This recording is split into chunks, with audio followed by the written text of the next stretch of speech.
सबसे ज्यादा मतों से जीतकर एक बार फिर से आना चाहते हैं। देवेंद्र, लेकिन एक बड़ा सवाल ये पैदा करता है कि इस पत्र में सिर्फ और सिर्फ मरवाही का जिक्र है, यानी कि अजीत जोगी अपने आप को सीमित करते हुए नजर आ रहे हैं मरवाही तक। क्या इसके दूसरे मायने निकाले जाएं कि उनको पार्टी की जीत का इतना ज्यादा महत्व नजर नहीं आता है, यहां पर सीधे सीधे अपनी जीत को महत्व देते हुए नजर आ रहे हैं वो? जी हाँ, देखिए, मरवाही उनकी परंपरागत सीट रही है और वो ये जानते हैं कि मरवाही की जनता उन्हें एक बार फिर से बड़े जनाधार से जीत दिलाएगी। इसके साथ साथ लेकिन वो फिर भी सुनिश्चित करना चाहते हैं, चाहे भावनात्मक रूप से जोड़ के उनको सुनिश्चित करना चाहते हैं कि ज्यादा से ज्यादा मतों का अंतर उनको हो। इसके अलावा वो बाकी पूरे प्रदेश भर में फोकस कर रहे हैं सारी विधानसभा सीटों पर। जिस तरह से टिकट वितरण को लेकर वो लगातार दिल्ली में जमे हुए हैं, उनकी नाराजगी को दूर करने की प्रदेश कांग्रेस कमेटी द्वारा कोशिश की गई है। तो प्रदेश भर में उनका फोकस तो है प्रदेश भर पर, लेकिन मरवाही को वो इस तरह से भावनात्मक अपने जीत के अंतर को जो है और ज्यादा बढ़ाना चाहते हैं। बिल्कुल, अंतर को बढ़ाना चाहते हैं, यहां पर एक जीत वो सुनिश्चित करना चाहते हैं और खासतौर से अपील करते हुए अपने मरवाही की जनता से, मतदाताओं से वो अपील करते हुए यहां पर नजर आ रहे हैं कि एक बड़ा अंतर, हालांकि बता दें कि इससे पहले 2008 में भी एक बड़े अंतर से वो जीते थे। तो अपना राजनीतिक सफर कैसा रहा अजीत जोगी का, चलिए उस पर भी बात करते हैं। आपको बता दें कि 29 अप्रैल 1946 को बिलासपुर में जन्मे हैं अजीत जोगी और भोपाल से मैकेनिकल इंजीनियरिंग की पढ़ाई उन्होंने की है और कुछ दिनों तक रायपुर इंजीनियरिंग में अध्यापन का काम भी किया है। 1968 में जोगी आईपीएस हो गए और 2 साल बाद आईएएस बने। वो लगातार 14 साल तक कलेक्टर बने रहे, जो अपने आप में एक रिकॉर्ड भी है। इस दौरान उनकी नियुक्ति उन्हीं जिलों में रही जो उस समय के राजनीतिक क्षत्रोपों के प्रभाव क्षेत्र माने जाते थे।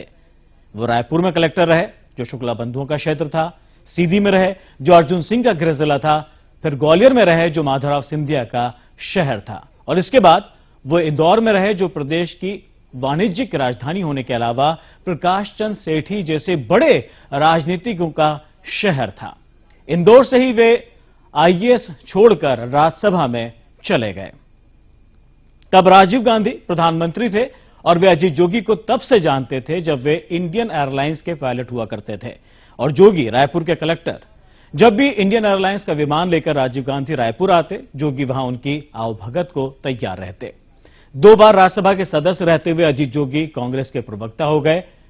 1998 में छत्तीसगढ़ के रायगढ़ से अपने राजनीतिक जीवन का इन्होंने पहला चुनाव लड़कर लोकसभा में पहुंचे, लेकिन 1999 में वो शहडोल से चुनाव हार गए। नवंबर 2000 छत्तीसगढ़ राज्य का गठन हुआ। श्यामाचरण शुक्ल, विद्याचरण शुक्ल और मोतीलाल वोरा के रहते जोगी राज्य के पहले मुख्यमंत्री बन गए। तो ये एक सफर रहा है अजीत जोगी का। आपको बता दें कि जो शुरुआत हुई और उसके बाद आज अजीत जोगी इस मुकाम पर पहुंचे। हालांकि इस बीच में काफी उतार चढ़ाव भी देखने को मिले हैं। जोगी जहां भी छत्तीसगढ़ की जहां भी हम बात करते हैं, अजीत जोगी का नाम हालांकि सबसे पहले कांग्रेस में लिया जाता है।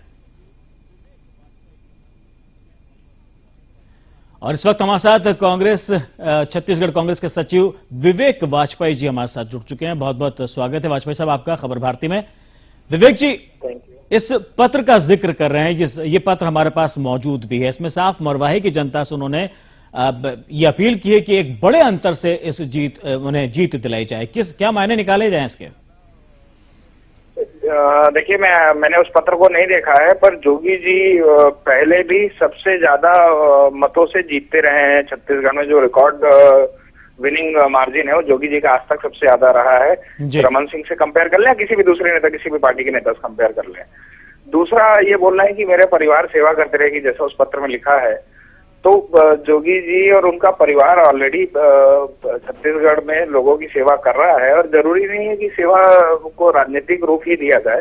सेवा का जो मौका उनके परिवार को मिलेगा, उस मौके को वो फायदा उठाएंगे और छत्तीसगढ़ की जनता की सेवा करेंगे। ये उनकी मंशा होगी, ऐसा मेरा मानना है। पर विवेक साहब, आपकी बात से मैं इत्तेफाक रखता हूं, लेकिन सवाल ये उठता है कि छत्तीसगढ़ की जनता का जिक्र नहीं है उसमें, सिर्फ और सिर्फ मरवाही का जिक्र है।